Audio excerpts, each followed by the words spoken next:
일곱 대접의 재앙을 지금 우리 계속 배우고 있어요. 일곱 대접의 재앙이 세상의 마지막으로 내려지는 재앙이라고 그랬다.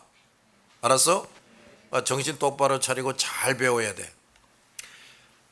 지금 벌써 여섯째 대접 재앙을 살펴보고 있는데, 개구리 같은 새 더러운 영, 이런 말이 나오고, 전쟁을 위해 임금들을 모은다, 뭐 이런 말이 나와요. 자, 16장 13절 14절을 읽읍시다. 자, 지금부터 정신 똑바로 차려. 알겠지? 시작.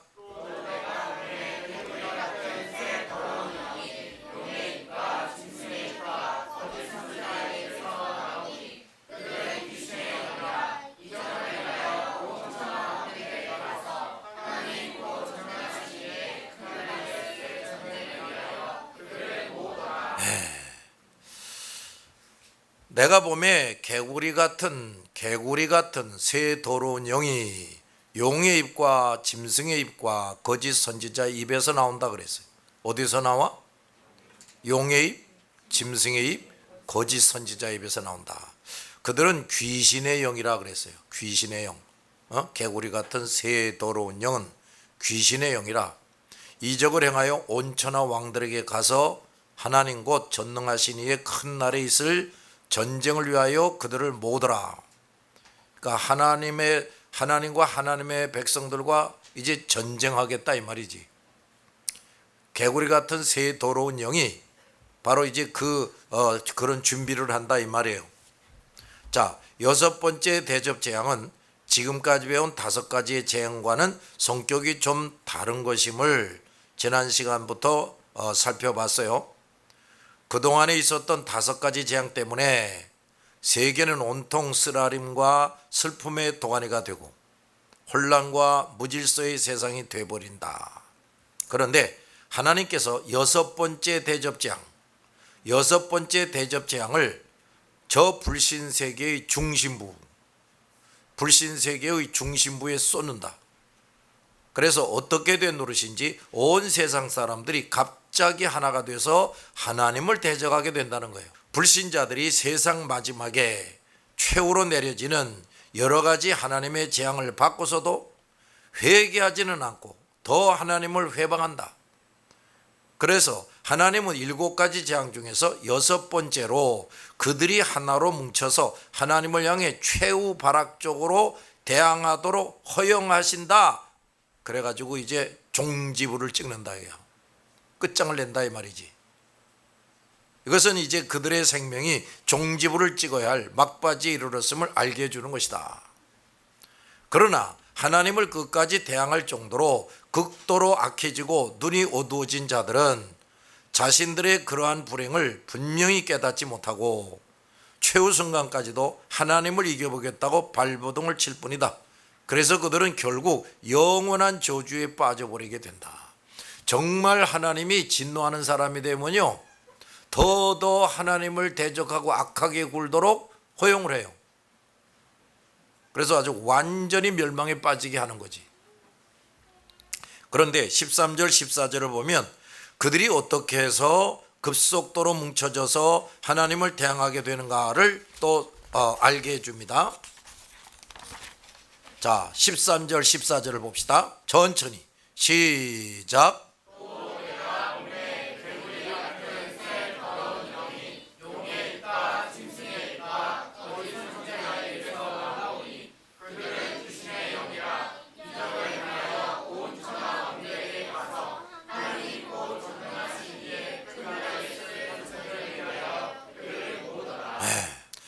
여기 보면 온 천하 왕들이, 그러니까 세계 모든 지도자들이 이런 말이지, 하나님과 전쟁을 하기 위해 모아진다 그랬는데 그런 일을 가능케 하는 주인공이 과연 누구냐?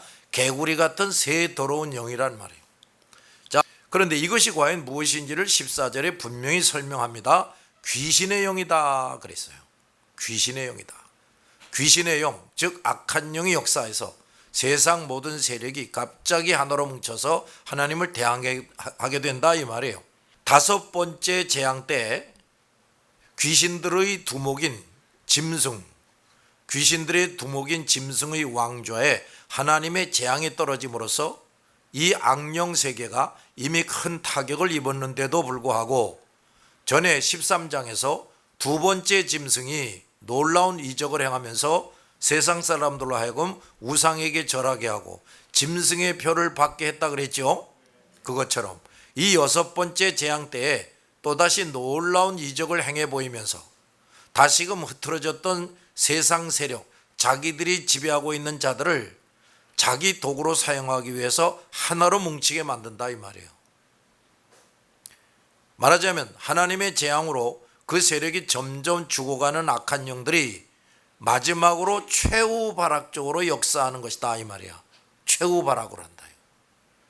세상 사람들이 그동안 있었던 5가지 재앙 때문에 너무도 많은 쓰라림과 손실을 봤기 때문에 그들이 계속해서 회개하지는 않고 하나님을 비방한다고는 해도 그들만의 힘으로는 그다지 효과적으로 하나님을 대적할 수 없었단 말이에요.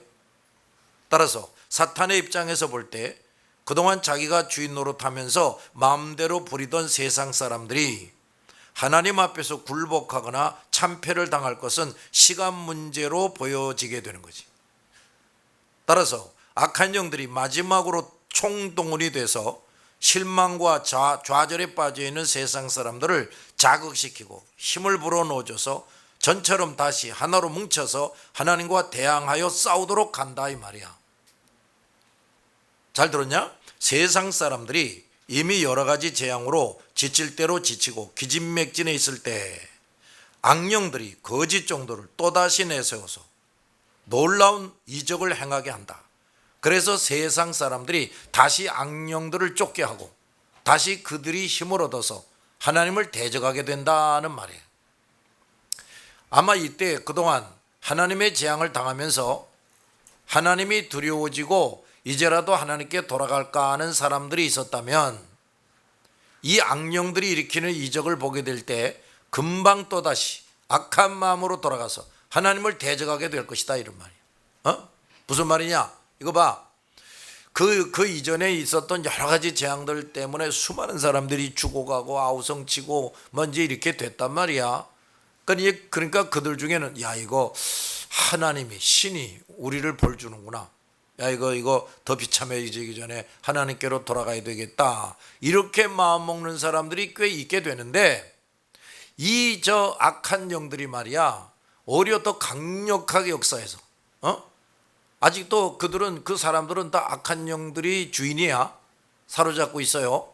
그러니까 오히려 더 강력하게 역사해가지고 하나님께로 돌아가야 되겠다 하던 사람들도 다시금 더 악한 마음을 먹고 하나로 똘똘 뭉치게 해서 하나님과 싸우게 한다 이 말이야. 무슨 말인지 들었냐? 결국 이렇게 해서 7 대접 재앙이 내려지게 될 때까지 진정으로 예수 믿지 않던 모든 사람들이 하나도 예외 없이 철저한 멸망을 당케 된다 이 말이야. 그런데 이 귀신들이 일으키는 이적들도 전에 13장에서 두 번째 짐승의 역사로 일어났던 이적들처럼 모두 속임수에 불과하다 이거야. 이들이 나타내는 이적이나 기적은 뭐하다고? 속임수다. 다시 13절을 보면 이 귀신들의 정체와 하는 일이 잘 설명돼 나옵니다. 우선 이 귀신들이 개구리 같은 더러운 영이라고 그랬어요. 이런 거 좀 기억해 놔. 개구리 같은 무슨 영? 더러운 영. 여기서 주시할 것은 이 귀신들을 개구리로 상징했다는 거예요. 자, 이건 무엇이냐? 첫째, 그것은 더러운 것이라는 뜻이야. 더러운 것이다. 개구리는 더러운 동물이어서 물과 습지에서 서식합니다. 개구리는 누가 보든지 더럽게만 보여요.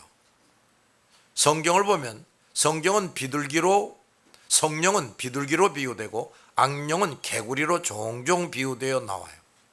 이방 종교에서도 개구리는 흉물로 취급하고 있어요. 바사 종교에서는 개구리가 죽음과 재앙의 근원으로 인정이 되고 있어요. 아주 불길한 그 짐승으로 여겨지고 있지. 이제 이 6번째 재앙 때에는 개구리와 같은 그 더러운 영의 역사로 인해서 사람들의 사상과 생활이 더욱 더럽고 취해진다 이 말이에요. 그 요즘에도 어떤 사람들 보면 말이야, 도대체 사람이 어떻게 그런 짓을 할 수 있을까? 아주 더럽고 추한 짓을 골라서 열심히 하는 사람들이 있어. 동성연애라는 거, 얼마 전만 해도요, 동성연애다 그러면 사람으로 취급을 안 했어. 완전히 매장되지. 또 사람들이 때려 죽였지요, 안 믿는 사람들도. 그런데 이제 이런 인간들이 얼마나 많이 나오나. 사람들마다 인권이 있고 인권을 존중해야 된다. 그놈들이 동성연애를 하지만 우리와 똑같은 인권을 가지고 있다. 아주 뭐 선한 척. 이게 근데 다 누가 들어가서 그런 생각을 하게 만드냐? 귀신이죠. 그러니까 그런 생각을 하는 놈들도 똑같은 놈들이지. 똑같은 놈들이 아주. 근데 그걸 또 뭐 합법화 시키자. 뭐 이 짓을. 그러니까 그런 짓을 하는 놈들은 반드시 자자손손이 때가 되면요, 무서운 저주를 받게 돼 있어. 절대로 하나님이 그런 사람들 내버려 두지 않아. 원래 인간은 하나님의 형상을 입은 존재이므로 만물보다 높은 존재이니만큼 만물 위에 뛰어나서 하나님을 향하여 살아야 하는 것이다. 그러나 그들이 만물처럼 낮아지고 만물 속에 들어가서 살게 될 때 낮고 더러운 곳에 거하던 더러운 영들이 그들에게 다가와 그들을 유혹해서 그 고귀한 인간들이 더러운 개구리 같은 신세들이 되고 마는 것이다. 하나님을 떠나고 세상으로 파고드는 모든 사람은 결국 더러운 개구리 신세가 되고 만다. 그 이유는 그들이 거룩한 하나님을 쫓지 않고 개구리같이 더러운 영을 쫓아서 살기 때문이다. 두 번째, 소란스럽게 떠드는 것이라는 뜻이에요. 개구리의 떠드는 소리는 곡조도 없고 음성의 조화도 없는 물란한 소리예요. 그리고 그 소리는 단순한 몇 마디를 계속 반복해서 시끄럽게 떠들어대는 소리예요. 하나님의 말씀은 결코 시끄럽게 떠드는 소리가 아니에요. 그것은 그 어느 소리보다도 엄숙하고 조용하면서도 아름다운 소리지.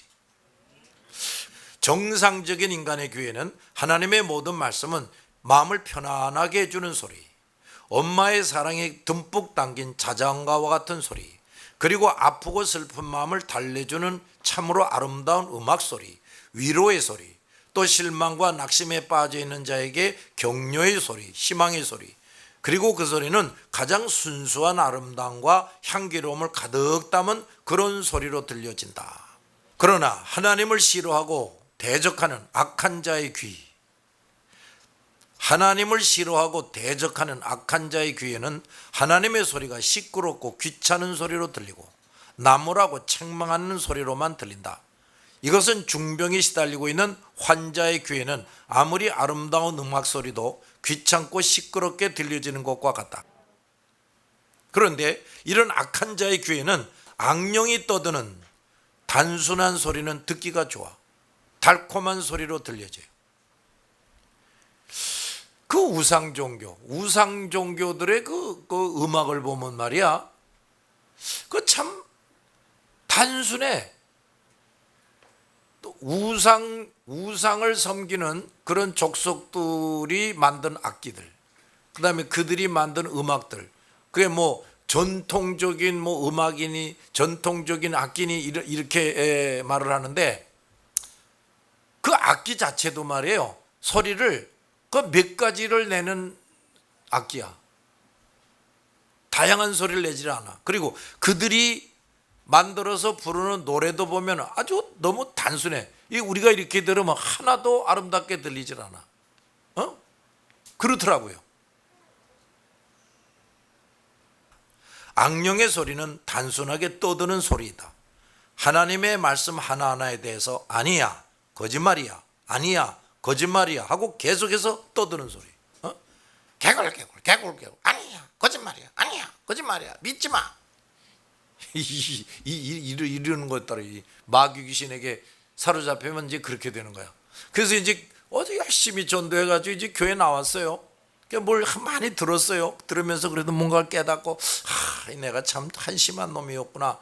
나 이제 똑바로 신앙생활하고 사람다운 사람 돼야지 이제 이러는데 문 밖에 나서기만 하면 이놈 새끼가 누가 그렇게 밤새껏 가르쳐 주지도 않았는데 아니야 정말 꼭 그렇게 해야 되나? 그 이것도 의심스럽고 저것도 의심스럽고 그 단 누가 주는 생각이에요? 귀신이 주는 생각이지. 더러운 영이 주는 생각이에요. 하나님은 예나 지금이나 하나님의 말씀으로 또는 인간의 기본 양심으로 하나님의 법과 뜻을 부지런히 인간들에게 알려주신다.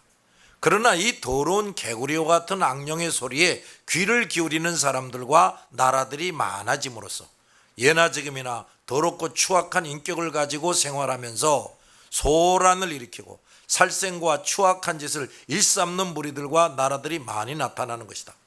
악령들의 충동에 사로잡혀 있는 사람들이 하는 것은 언제나 소란스럽고 추하고 비방하는 것이다. 그리고 이들이 하는 일은 결국은 싸우고 다투는 것이다. 지금 여기 나오는 이 더러운 영들이 하는 일도 바로 그런 것이다. 처음에는 놀라운 이적을 행사하면서 떠들어대고 세상 사람들을 흥분시키고 하나님을 대항하도록 만든다. 그리고는 결국은 하나님과 맞서서 싸우게 한다. 그런데 여기서 우리가 꼭 알아야 될 것은 이렇게 악령들이 충동에 빠져서 소란을 피우고 추한 짓을 하고 싸우고 다투는 자들은 반드시 멸망하고 만다 이거야. 왜 그래요? 하나님을 상대로 싸우겠다고 그랬으니 그게 망할 수밖에 없지요. 알았어? 여러분 말이야, 하나님에 대해서 못된 소리 한다, 교회를 괴롭힌다, 예배를 방해한다, 이런 사람들, 그런 사람들을 한번 가만히 나중에 두고 봐. 하나님이 어떻게 다스리는지. 반드시 다스립니다. 절대로 가만 안 놔둬요. 우리가 그냥 일반적으로 이 사람들에게 무슨 해를 끼쳐도 하나님이 때가 되면 벌을 내리지요? 그런데 하나님을 상대로 싸우겠다고 달려들다니, 아니 하나님께 예배하는 것을 방해하다니, 복음을 전파하는 것을 방해하다니, 그게 얼마나 정말 죽을 죄겠어요. 그렇지? 절대로 그런 사람들 그냥 지나가는 법이 없다니까요. 그 사람 당사자는 말할 것 없어 자자손손에게 큰 저주가 임하게 된단 말이야. 그럼 근데 마귀 새끼가 마지막 때에 자기 사람들을 일치단결시켜 가지고 하나님을 상대로 싸우게 한다. 이게 아주 노골적으로. 그러니 망하는 거지. 잘 들었어? 그들은 처음부터 속고 있는 것이기 때문이고 도무지 승산이 없는 싸움을 속아서 치르고 있기 때문이다. 그래서 악령들의 충동에 빠져서 행동하는 사람들은 결국 수치와 막대한 손실을 입게 된다. 그러므로 악령에게 이용당하지 않도록 조심해야 됩니다. 그런데 악령은 우리가 어떤 시련이나 어려운 처지에 있을 때 우리에게 가까이 접근해서 유혹한다. 그렇지 않아도 피곤하고 지쳐 있는데 여러 가지 못된 생각을 불러일으키게 한다. 그동안 굳게 믿고 의지하던 하나님의 말씀에 대한 확신이 무너지게 하고, 그래서 그동안 잘 지켜오던 하나님의 계명을 슬쩍 어기도록 하고, 괜히 이 사람 저 사람에 대해 못마땅해 하고 불만을 품게 한다. 그리고 그동안 열심히 하던 봉사를 귀찮게 여기거나 어렵게 여기게 만들고 쓸데없는 근심과 걱정이 자꾸 생겨나게 한다. 이런 사람이 그 다음에 하는 행동은 세상 일에 점점 더 신경을 쓰게 되고 신앙생활은 점점 해이해지고 멀어지는 것이다. 그래서 이때의 신앙생활은 지극히 어떤 것이 된다? 형식적인 것이 된다. 그러다 여기서 더 발전하면 어떻게 되느냐? 모든 것에 대해 점점 의심, 불신감 이런 게 깊어지는 거예요. 하나님의 말씀과 교회와 하나님의 종과 신실한 성도들에 대해서 불신감이 생기고 반발감이 생겨나다. 그래서 점점 누구의 말도 듣지 않는 자가 돼버린다. 이런 사람의 그 다음 행동은 죄의 감각이 무뎌져서 너무도 쉽게 범죄하고 결국은 하나님을 비방하는 자가 되어버린다.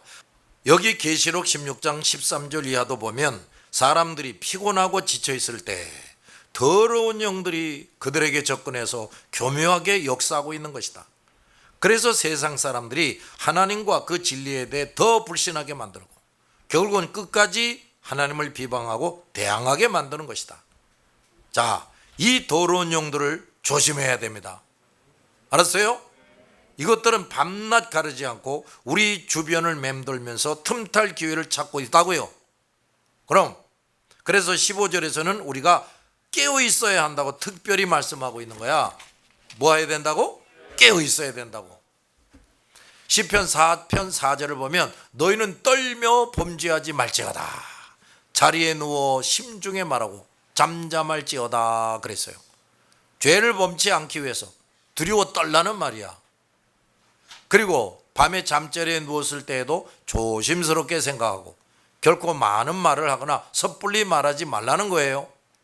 우리가 영적으로 항상 깨어 있어야 할 이유가 두 가지가 있다. 첫째, 마귀가 삼킬 자를 찾아서 굶주린 사자와 같이 두루 다니기 때문이다. 두 번째, 우리는 모두 마음은 원이로되 육신이 약하여. 그러니까 뭐야? 아직도 이게 철저하게 깨지고 치료되고 성숙되지 못해서 죄를 범하기가 쉽기 때문이다. 바깥에서는 그 사악한 악년들이 틈만 있으면 나를 쓰러뜨리려고 하고 안으로는 나 자신이 약하기가 그지없을 뿐더러 죄를 범하기 쉬운 성품들이 여전히 남아있다. 그러니 우리가 얼마나 정신을 차리고 살아야 되겠는가? 알았냐? 고린도전서 10장 12절에 그런즉 선줄로 생각하는 자는 넘어질까 조심하라 했다. 누구도 안심하고 있을 수 없다는 말이다. 그래서 에베소서 6장 18절에서 뭐라고 우리에게 일러주셨는가? 모든 기도와 간구를 하되 항상 성령 안에서 기도하고 이를 위하여 다 같이 시작.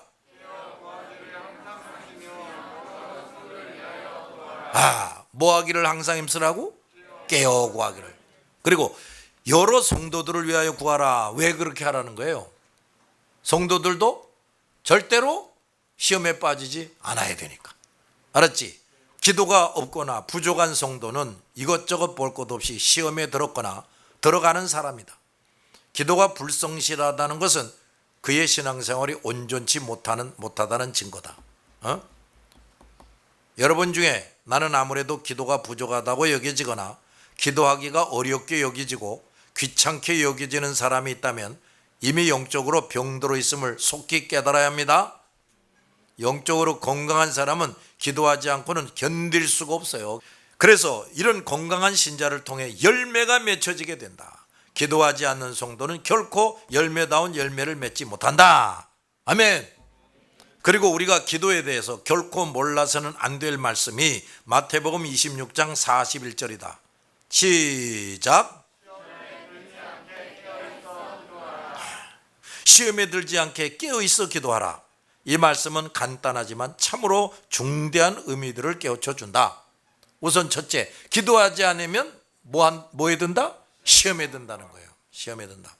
방금 전에도 말했듯이 악령은 잠시도 쉬지 않고 틈타려 하고 나는 죄 지을 여지가 많은 사람이기 때문에 기도함으로 하나님께서 우리를 보호해 주시고 인도해 주시지 않으면 어쩔 수 없이 시험에 빠질 수밖에 없는 것이다. 알았지?